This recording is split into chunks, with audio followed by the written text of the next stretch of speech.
Chapter 6 of The Next President by Ronald Ssemyalo.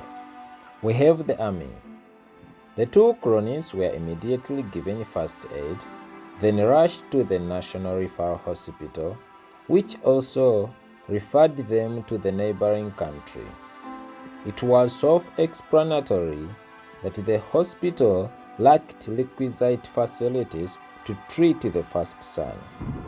The alternative roads on which Genoa was transported were full of potholes, given the fact that the usual roads suffered from traffic congestion. Little did he know that the news about his condition had spread the entire city.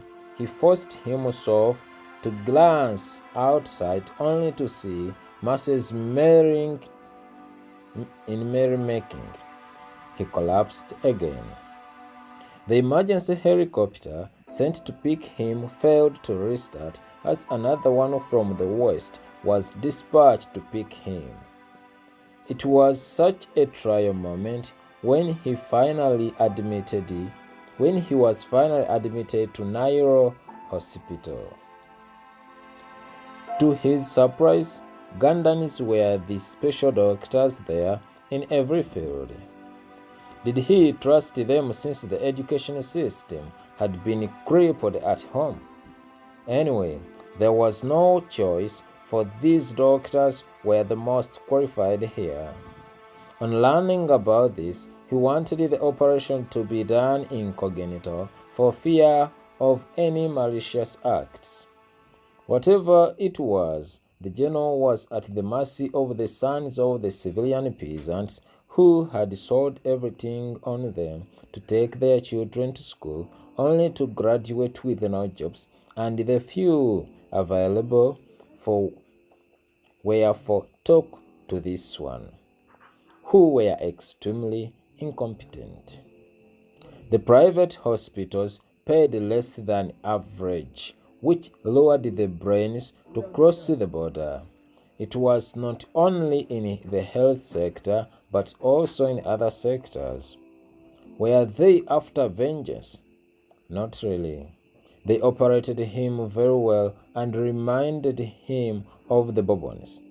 It was then upon him to learn, unlearn, and relearn from the 72 ordeal hours of his life.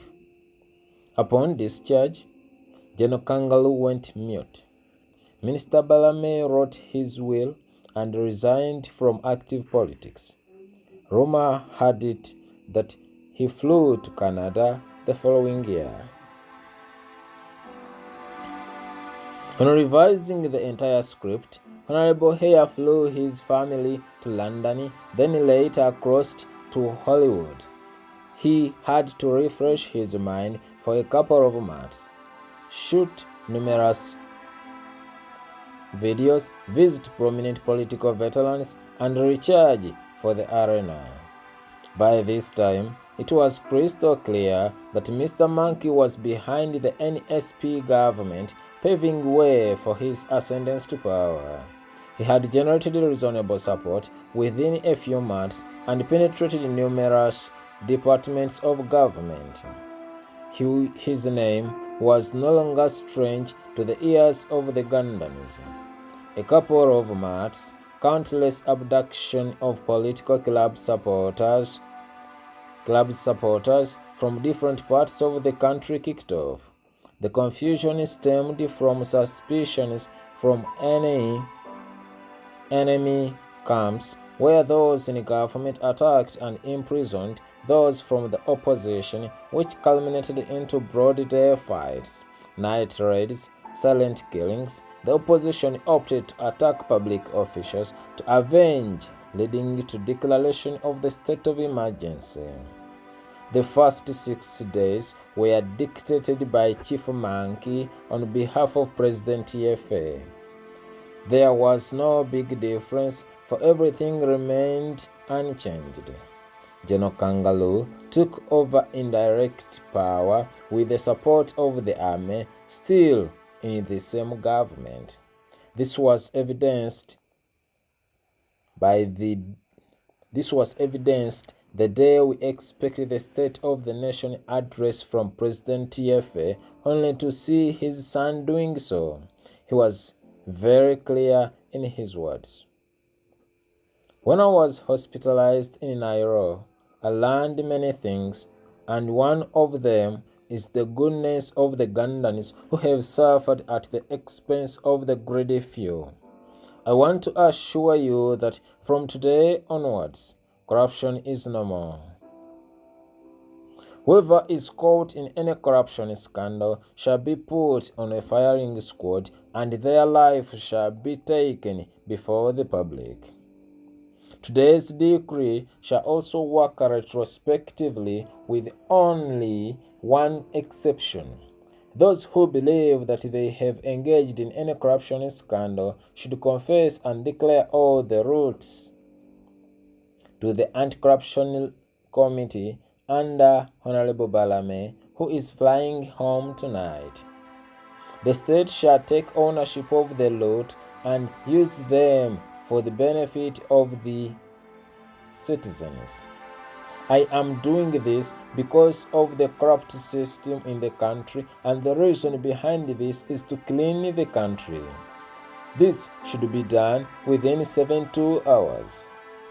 On top of that, General David shall head the Public Service Review Commission, where all public servants' appointments and qualifications shall be revised to confirm their authenticity. In the same manner, there shall be regional balance in sharing the national cake. I am tired of seeing the same faces from the same region dominating government businesses. Let other people from other regions also take part of, for this is their country as well. For the first time, let's work on these three as I consult the financial experts with immediate effect. I want to triple the wages of doctors, teachers, police officers, and soldiers. It shall be a uniform pay. His words were very few but strong. They shook the nation, leaving the government in a terrible state of quagmire. The masses started shouting his name. The birds chattered him, and the sheep bleated his ranks, while the snakes hissed his gains. The country saw a liberator in General Kangalu, a pro-people ruler, and above all a nationalistic resourceful dictator they always yearned for, to put things right. People sang his name like nothing, to an extent of forgetting about Honorable Hare, who was then out of the country. Despite the acquisition of the public support, he was wanted. He always wanted. There was substantive doubt and panic among the state officials. Majority of them who originally sympathized with him crossed to Chief Monkey's wing, claiming that the general might rule like President Paul of Luanda. Their fear was that they might lose all the dubiously obtained wealth in an overnight. Some were worried about losing their positions for General Kangalu might exercise the justice on them, yet justice was always in the theory, not even in courts of law. There was one person who suggested that there had to be elimination of General Kangalu. Silence stormed the room as Chief Monk immediately spoke. That is not the solution. Keep calm. I want us to understand that Mzee is still the president and General Kangalu is the first son. We need both of them if we are to remain relevant. Let's simply do our best, keeping calm. That's our best. However much his words were plain, the unsafe faction went ahead to exercise their mission of eliminating General Kangalu. To make matters worse, the inner intelligence received a different version of the chief's speech that he had commanded for the execution of the general, who was playing the brothers. At the same time, news knocked on Chief Monkey's door that General Kangalu had ordered for his arrest. He simply said, "We have the army." It looked a light statement, but critics cautioned General Kangaroo to go slow because Chief Monkey might have an invisible hand and an eye controlling the army, he commanded. Fear escalated to higher levels as each camp waited for the other to make a move. The following week, the anti-corruption unit identified property worth 43 trillion shillings and recovered 19 trillion shillings cash in their operations. The suspects were still missing as rumor had it that many had fled the country. Some were on the neck of President Yefe, wanting him to take action. However much no one had been arrested, the masses were jubilating over the general's action of touching the untouchables. Terror spread throughout the country. There was a certain degree of mob justice where the civilians raided the homes of the suspected corrupt public servants and destroyed their property.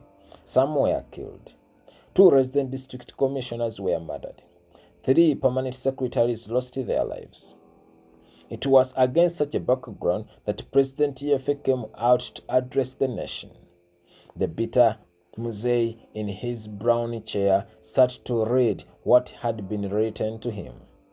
In our bush war, my men and I chose to usher peace in this country. We sacrifice the Lord and cannot let anyone else play with it. Dear grandsons and daughters, I don't want you to be misled by the young opportunists deviating from the NSP principles. We are here to serve you, and no one else can do better than us. The National Servants Party. I hear that there is a corruption purge, and let this stop with immediate effect. I know how to handle the corrupt, the NSP way, the Bush way. You have disappointed us a lot, and because of that reason, I will contest. Words choked his voice as he finally bent on the table. The national screen showed rainbow as the journalists were chased out. Mzee was not feeling well. He was rushed to the emergency room for the check-up. His condition worsened every hour that passed, and the most surprising bit of it, very many people still believed in him. Chapter 7. My Manifesto. Honorable Hare's return home came at the time the Electoral Commission had released the election calendar. He started by firing the General Secretary on grounds of acting outside the party structures. This made more news than expected to an extent of elevating the Secretary to become Man of the Year. Those who knew little about Honorable Mpungu gave him attention, which did not only make him a celebrity but also a national slogan. On the other way, his name was tainted before the ordinary citizens who became so hard to favorably compete in the forthcoming general elections. However much Mr. Mpungu had diehards, Honorable Hare let them go and resorted to consolidation of his power. Rumor had it that Hare feared highly educated people, thus preferred mediocres. Others alleged that his handlers had commanded so, while others supported him, for they always said Hare was a paragon and ever right. His critics blamed him for creating a ground for formation of numerous political parties like our party, like Power Party, abbreviated our Power Party, abbreviated as OPP, with a slogan, Our Power, Our Party, Our Party, Our Power. The state of affairs finally calmed as numerous candidates showed interest in the golden seat. The time to prove who was who had come. The right-thinking masses were ready to listen to everyone's manifesto. Honorable Hare's session had come to tell the nation what he had prepared them. Fellow Gandans, I greet you in the name of the Almighty God. As a party, we came up with this manifesto, which, when followed, shall take us to the promised land, comrades. First and foremost, I will start by telling you that the biggest problem we have is Yefe and his family. These have managed to manipulate Gandans to an extent of creating their own opposition. Beware of them, because they are leopards in human skins. Yefe's reign has ruled us for over 50 years and wish to continue, but I want to tell you that this is the day the Lord has made for us to liberate ourselves by bending to the boxes come December this year and cast a revolutionary vote. Dear citizens, telling you what I am going to do as president may not count, but I urge you to overthrow Yefe's family. People Party, our party. Our party, People Party. Yefe must fall. On the side of the men in uniform, your salary shall be shillings 2 million per month for the lowest rank. Permanent accommodations shall be constructed for you people, because I believe you are not slaves but our shield. To the teachers, 2 million shillings shall be a minimum pay for you. We shall set up a ministry to handle innovation and invention to cater for the performing artists and their talents. There are many countries like Nigeria which have heavily invested much in art by consolidating funds to the youngsters, setting up training institutions to add value to their talents. We shall make sure that public studios are free for our boys and girls to access. The copyright law shall effectively operate here, and with this I am very sure that the industry shall lucratively flourish. We shall have a government of the people, for the people, and by the people. The fundamental principles of democracy shall practically operate and stop being ideas. Everyone shall enjoy this nation equally because it belongs to us all. The segregative and nepotistic tendencies that have crippled growth and development of this beautiful nation shall be no more when I become president. There shall be no more abductions where people are not taken to courts of law on arrest, and worse still, the state has always failed to declare their possession. This evil bush ghost haunting the juntas won't appear in people's government. Religious discrimination shall also pass, especially among the Muslim community, which has suffered a lot on this corrupt regime. The corrupt officials run for your life because the day has darkened at noon for you. Justice is awaiting you. The State House shall cease to be a clearing house for deals. The investors must follow the rightful procedure. Only credible foreign investors shall operate business here in respect for the capacity of the natives. We won't allow foreigners investing in pancake making here. No way.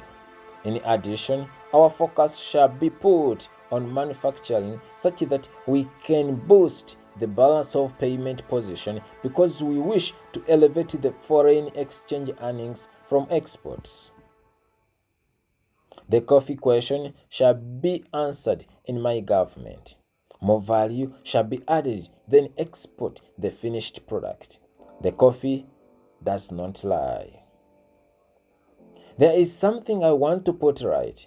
We are not hooligans as many of our opponents paint us. I am a comedian by first choice because Yefe's government crippled education and the job market to an extent of doing psychology at the university, which has no jobs and for decades has not revised this.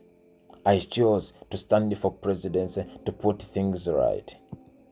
The other thing, we are land people who have been forgotten for ages by those in suits and politicians who change colors like chameleons. We are men of our word. We are the ordinary people who have united to form something extraordinary. We are the People Party. Our Lord decides. Let us paint the city red this December. Star. The country caught fire. There was no COVID-19 excuse. People showed him love. Yes, he was indeed a demigod. The capital streets were filled with people smartly dressed in their known red attires, singing his name, Here. It was his time to shine. The time for the retired kangaroo had come. With his few words, he spoke. The beautiful country with beautiful women and handsome men. I salute you all. We are the chosen nation who deserve the chosen leaders. God gave us my Father to lead you out of poverty and suffering. He did his best. He was a man of the people with a fabulous agenda for you all. He has improved the lives of many Ugandans. However much there are elements in his government who have deliberately failed him.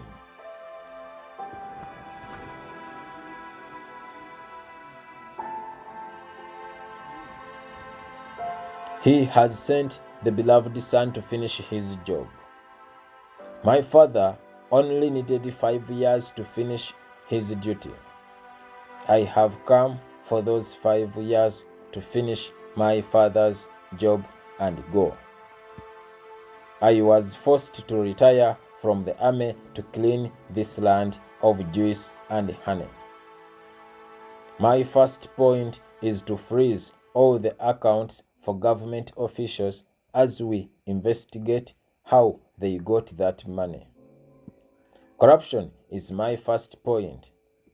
I will clean Uganda and shall be corruption-free in only 6 months. Every educated Ugandan must get a job and decent payment. I don't want to see a person holding more than one position. No more. Since I like posting, the internet shall be free for all people. How can we produce power and people pay for it? Some have no electricity. Oh no, this shall be free. I am repudiating all the debts incurred in the past years. The holy nation should not be indebted. Every Saturday of the new month shall be for community general cleaning. Fellow Ugandans, mark my words. Education and health care shall be free. See you in January on the swearing day.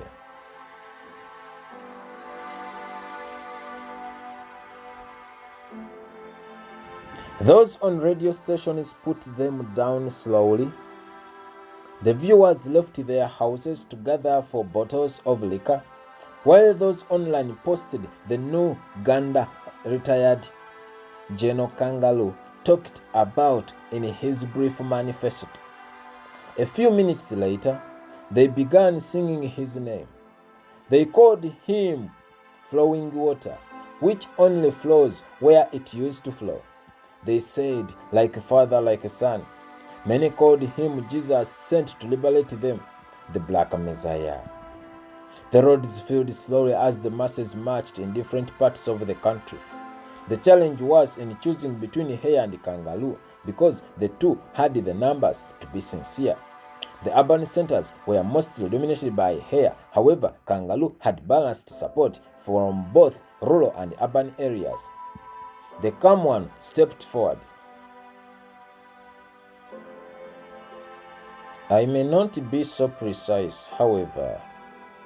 My manifesto concentrates on poverty eradication. I will usher in investors because a number of them are ready to work with us. Ugandans wanting to work abroad shall pay no more because the government shall do it this time around. Manufacturing will be the first activity on our agenda, such that we reduce foreign exchange expenditure on imports. And the best way of doing this is through import substitution strategy. Assembling firms shall be established in this country. Mining shall increase, then value addition on our formerly exported semi-processed goods like coffee. 30% of the national budget shall be allocated to agriculture because it is the backbone of our country.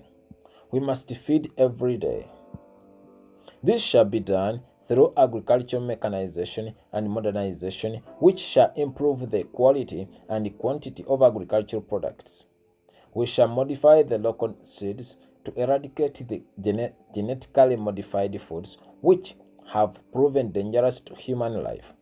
The banking sector shall be brought to the general population such that they can easily extend credit facilities to the citizens on the lowest interest rate possible, basically 3% per annum on borrowed funds.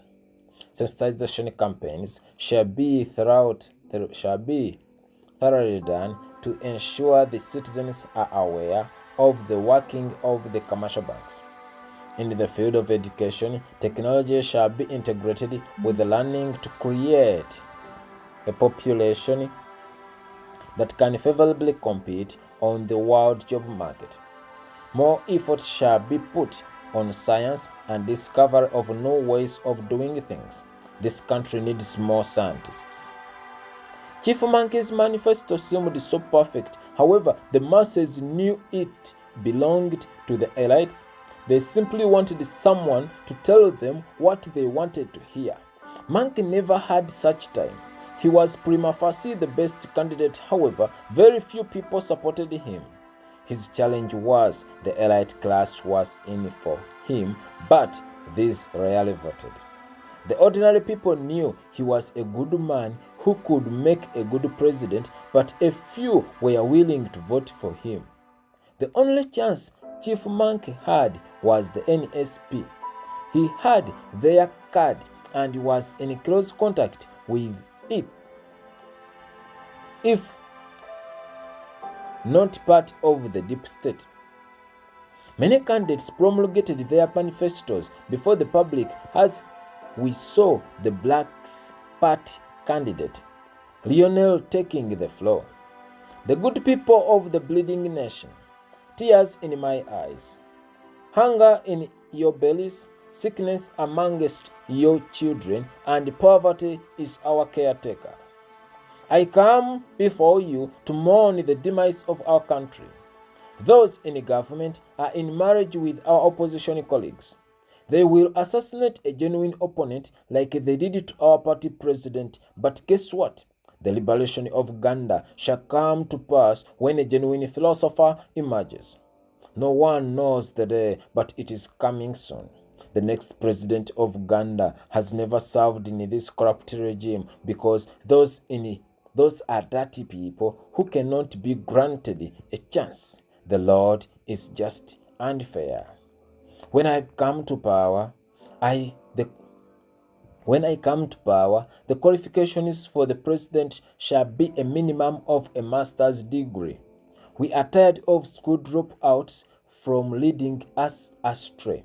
The members of parliament shall have a minimum qualification of a degree. We can't bear mediocrity any further. From the 8th parliament to date, the August House has seen good-for-nothing brainless idlers. The salary for all public servants shall be the same. Political leaders shall never be paid salary but only sitting allowances. We shall respect the human rights which have been abused by the rebels and their accomplices. We might give them benefit of doubt for calming the state of war in the country, but who started it? Let's get rid of the evil reign by voting the real citizens into power. The lion of the jungle, roar to liberate the innocent generation. God bless Uganda. The Blue Party, after failing numerous times, fronted Mr. Eli to contest for the Golden Seat. Honorable Eli outrightly condemned the government for continuous abuse of human rights, nepotism, favoritism, and tribalism. He turned to the opposition and condemned politics of hatred, then turned to greet the countrymen and women. Mr. Eli said, We have had enough from our captors, and now this is the time to sweep them away. I will start by introducing the federal system of government where every region of Uganda shall take charge of its administration under the guidance of the central government. The parliament shall be divided into two, the lower parliament for federal states and the upper parliament for the whole country. The powers of the president shall reduce where appointments to public office shall be limited to the president. There shall be power sharing between the winner of the general elections and the two runners-up. This shall help us have a government supported by the majority of the people, and the concentration shall be put on the quality service delivery. Whatever shall be done shall be accounted for, thus creating a government of accountability. Arbitrary arrests in my government won't exist. The power of the security forces shall be controlled, and the small talks of the word above shall die naturally. Vote for me. You will never regret. The candidates on that day were quite many. However, most of their manifestos had a lot in common, making the evening monotonous. The roadmaps for various candidates were released with the guidance of the Electoral Commission, and this time round, the first 3 weeks involved personal tours, then the last 2 weeks involved debates of the candidates in various regions of the country.